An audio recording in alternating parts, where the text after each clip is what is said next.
A half marathon. It's 13.1 miles or 21.1 kilometers. Is this a bucket list item for you? A challenging fitness goal? Or are you just really curious what this race involves? Either way, a half marathon is an attainable achievement, can be a lot of fun. But as I always say, still a lot of work for a free banana. I'm Gary. And I'm Kara.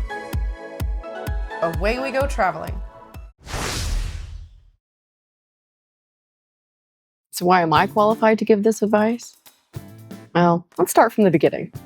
I didn't know the length of a half marathon, 5K, anything like that. Because to me, it didn't matter. It might as well have been to the moon because distance running felt impossible for me. Then about 15 years ago, I saw a TV show with some average people who did a full marathon. And that inspired me to think that maybe I could too. A few coworkers inspired me by inviting me to their running club, and I have never looked back. March of 2010 was my first ever race event. It was a fun St. Patrick's Day themed 5K. And 1 month later, in April of 2010, was my very first half marathon. With the support of Gary and my running club and some very good friends, 2013 was my very first full marathon.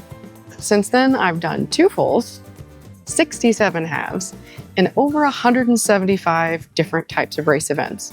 Between the half, the full, the 5K, 10K, obstacles, costumes, all that. And even though I took an early retirement and enjoying life on the road, all but one of those races was done by me as an average person with a job and a life, so it is possible. The number 1 tip you need to know: have fun. This is a huge accomplishment. You're going to work hard for it, but it can be life-changing. So however you do it, with your training, with the race, find some friends, dress up, have fun. So obviously you want to check with your healthcare provider before starting anything like this. But if you get the 2 thumbs up, it's time to have some fun. For training, honestly, you can Google a million different training plans. Runner's World is a great site that's got lots of plans. A lot of times the races you sign up for will have training plans for you. So I'm not the one that's going to give you that advice. But I will tell you, you have to train. You actually have to train. Not only does the training get your body right, it gets your mind right. It gets you used to the idea of being outside, which a lot of us aren't, honestly, for hours at a time, of what it feels like for you when it's cold, when it's hot, when you're in the sun. Training is more than just putting in the miles. It's putting in the mental work. You can probably walk a 5K without any training, but 13 miles is a whole different ballgame. So the training plans will tell you, train smart. Be smart about your training. No more than 1 mile increases per week, just to avoid all the injuries or anything else that can come with overexertion. Plans will tell you you need long, slow miles, you need hills, you need strength, you need all the things. Listen to it. When you're out in the world, know that sidewalks can be really uneven, so be very careful. It is a huge tripping hazard. Or go somewhere with trails instead of sidewalks. When you're out in the world, be sure to not tune out your surroundings. You need to know what's going on. You need to see cars, you need to know there's people, if there's an ambulance or a police car, or someone trying to get your attention. So use 1 AirPod if you can. And if you must use 2, turn on transparency and keep your music low because you want to know what's going on around you. And no joke, stretching is important. Stretching is very important. Before run, you want to do dynamic. After running, when your muscles are warm and loose, that's when you do static stretching. Look up those terms. It's worth your time.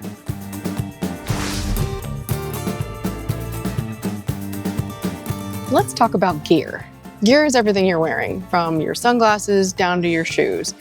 Everything you wear is important when it comes to a race like this. It can be make or break.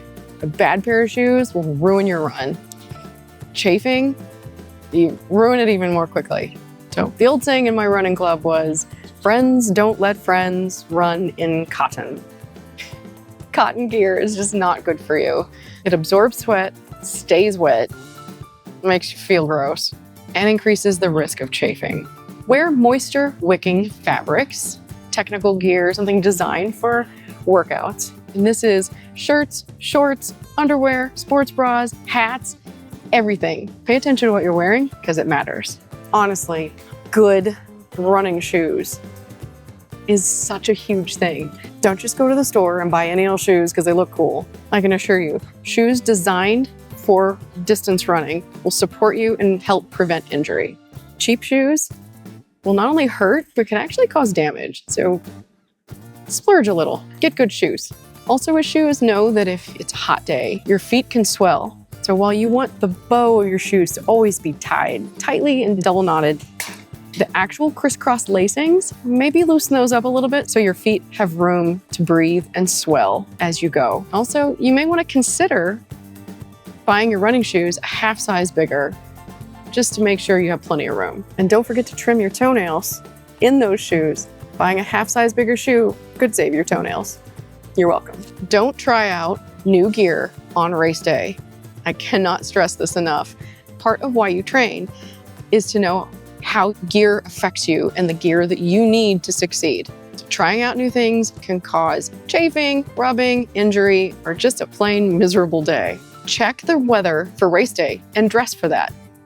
The rule of thumb is add 15 degrees Fahrenheit to whatever the temperature is, because that's how you will feel when you're running. So for example, if it's 60 degrees out, it'll feel like it's 75 when you're running. If it's 75 out, you will feel like it's 90. Dress appropriately. Also, if you end up with an unexpected rainstorm on race day, you can always use a big oversized trash bag as a rain poncho in a pinch. For those long training miles, and especially on race day when you're out there by yourself, it's a good idea to get an ID bracelet so that just in case anything happens, people can help you find your loved ones for support. While some people do carry packs or crossbody bags, spy belts, which is SPI, small personal item, I personally recommend getting shorts or pants with deep pockets. The closer your gear is to your body, the less it's going to move. That way you can have your phone with you at all times just in case of emergencies, and maybe slip something else like race nutrition or hand sanitizer in your other pocket, and you're well prepared. Most races begin very early in the morning, and the weather can change drastically from the pre-dawn corral where you line up to the end of the race 3 hours later when you're done. So I recommend wearing layers. You can either have an outer layer, like a jacket, take that off, tie it around your waist, or I know some runners who will go to a thrift store to support a charity to get an outer layer that once they warm up couple miles into the race, they can discard that outer layer along the side of the race where another charity will come along, pick up the gear to clean it, and then be able to resell it or redonate it to causes. Ladies, a quality sports bra is a game changer. You don't necessarily have to have something that looks cute. Sometimes you need functional. One of my favorite brands is Enel. I will link that in the description. Men, while I don't have any experience with this personally, I've been told by people in my running club that nipple chafing can be a serious issue. I will link an Runner's World article to that topic since I can't speak on it myself, but no, it's something you may want to consider. So we talked about good running shoes, which are incredibly important. You also need good quality socks, moisture wicking as well. And I know some people who turn their socks inside out to make sure the seams don't rub blisters onto their toes. Pro tip, use some lotion or some body glide to make sure you don't get any heat blisters. And also, within a couple days, if not the night before the race, trim your toenails. Because long toenails will rub against the inside of your shoes, and that's how you lose toenails. Pro tip, seriously, trim your toenails.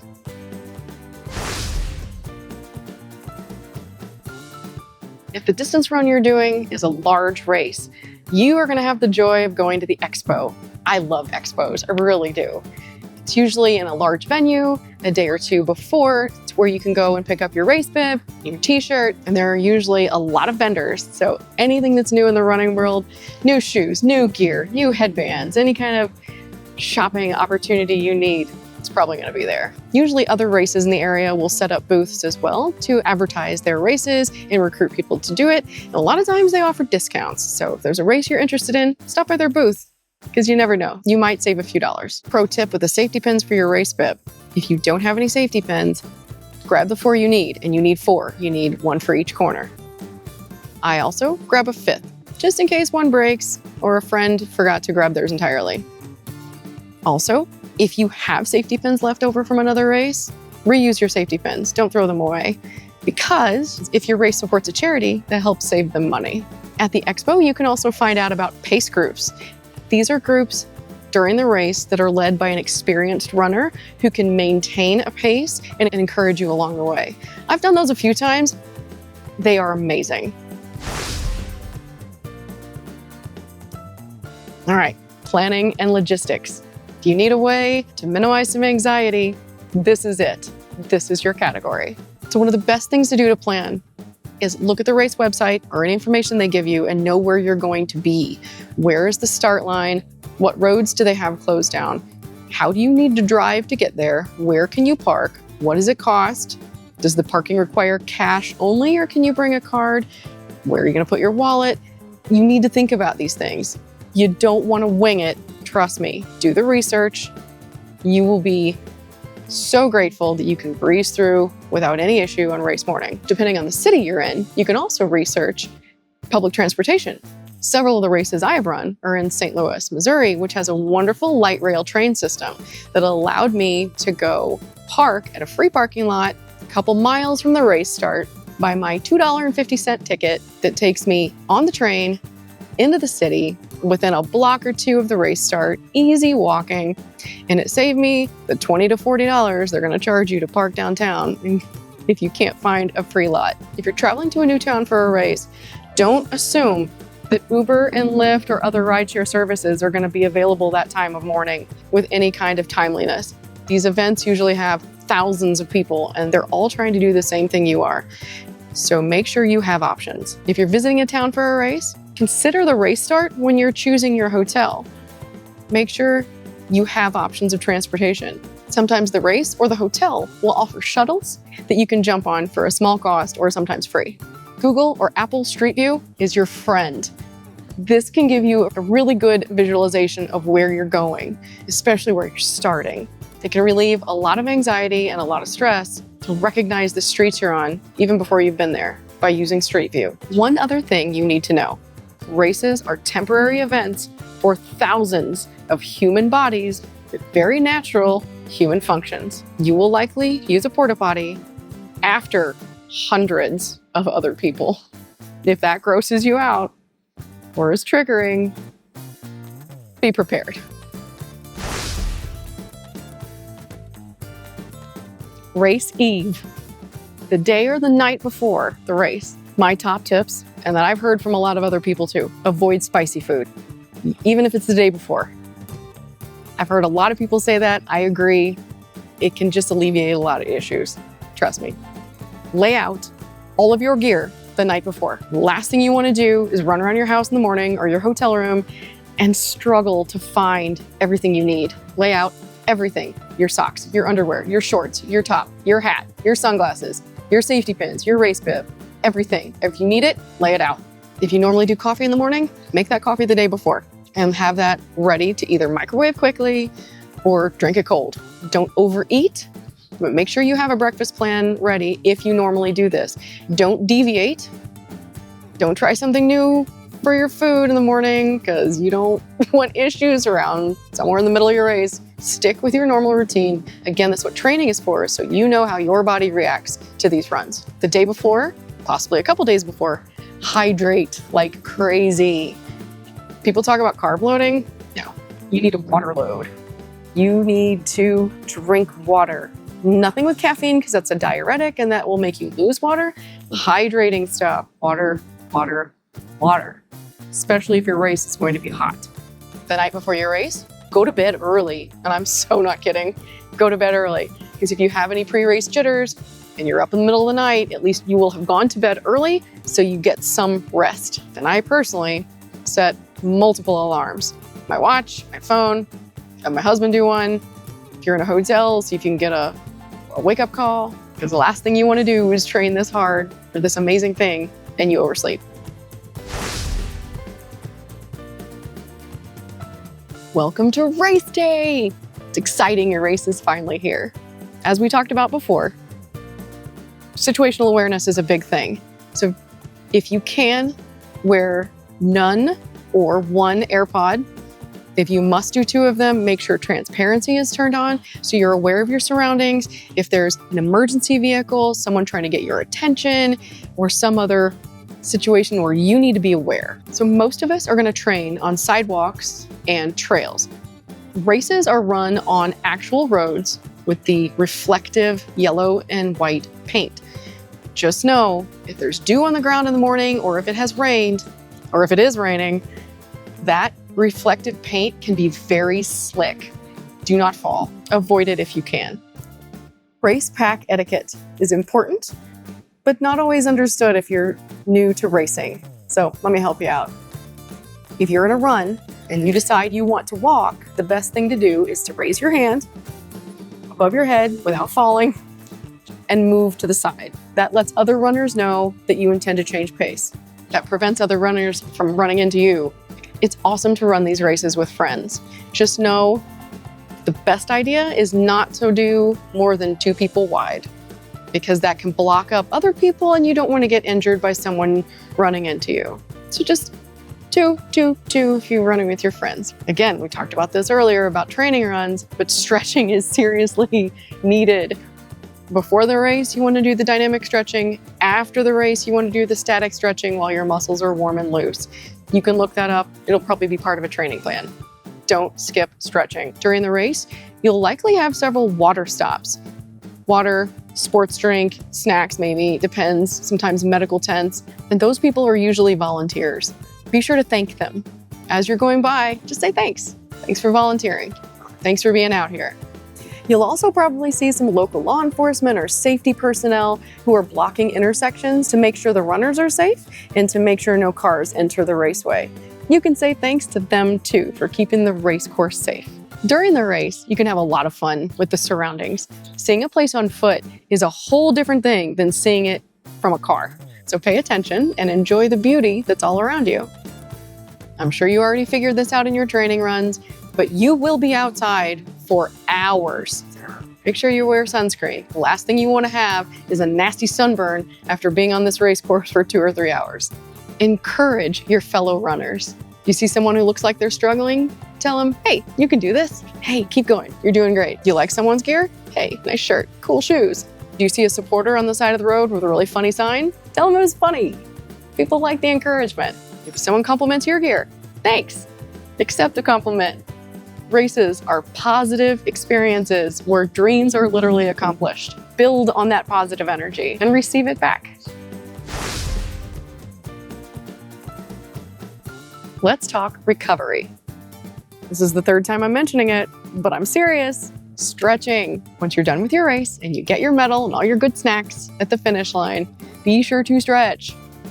Post-race, you'll be warm, your muscles will be loose. This is when you do static stretching. Look it up. Again, I'm not the expert on the science, I'm the expert on the fun. Personally, after both of my full marathons, my ankles and legs were so swollen that I laid with my back on the floor and my legs up a wall so that with terrain. It looked silly, but it actually worked for me.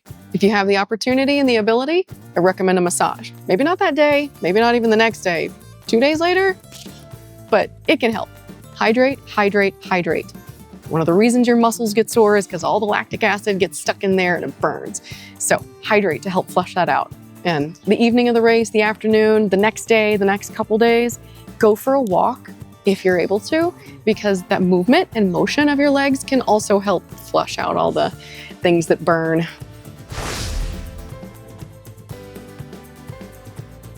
Let's talk mindset. Almost anyone can do this, as long as you've trained. I have met amazing people who walked distance runs while carrying their own medical equipment. I've been passed a lot by people pushing strollers uphill. I've enjoyed the people watching of seeing a group of partiers with music, especially in the shorter races like a 5K, create their own party during the race. And I used to know a couple who would do half marathons walking the whole way, hand in hand. It's your race. find your joy. I achieved my personal best time in a half marathon in a beautiful path in a wooded area, and I had my longest half marathon time in the middle of a city, having an absolute blast with some friends of mine. We stopped for every snack table, every beer table, every community DJ dance break. It was an amazing time. As I said, have fun with this. Your mindset is to have fun. I personally, for that reason, loved themed races. For example, Halloween races, 4th of July, St. Patrick's Day, anything with a theme, because people usually dress up.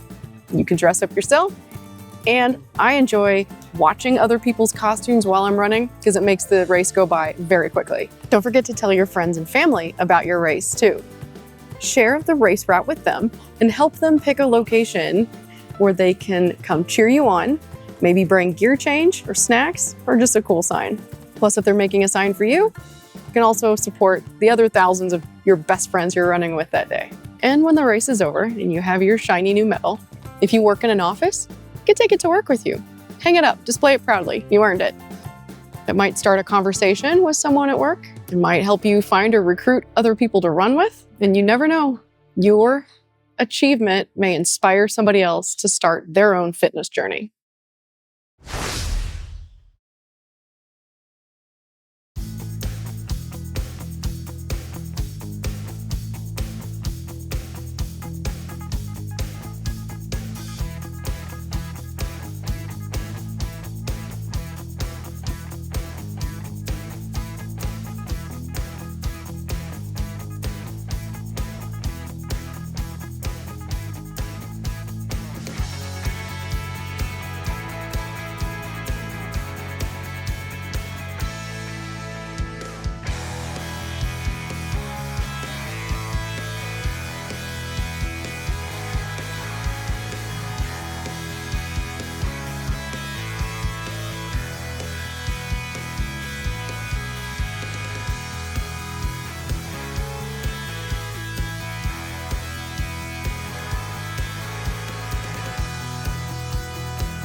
Job.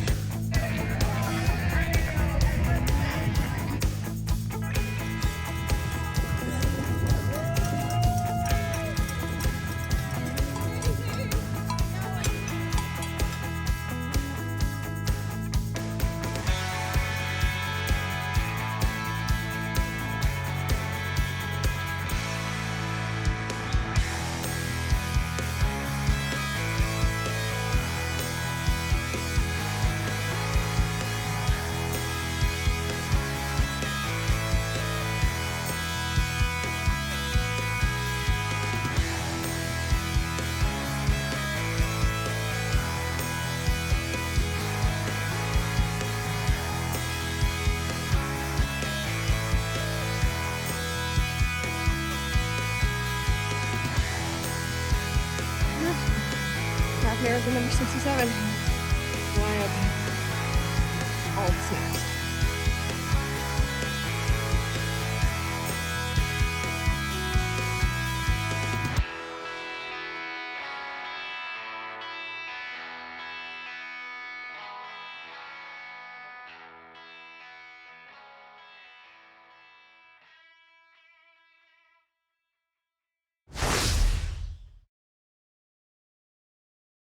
So to reiterate, have fun. This is a massive accomplishment, and you worked hard for it.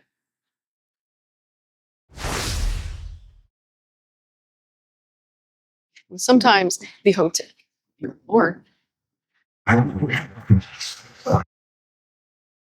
hi. You're fine. Let me turn this off.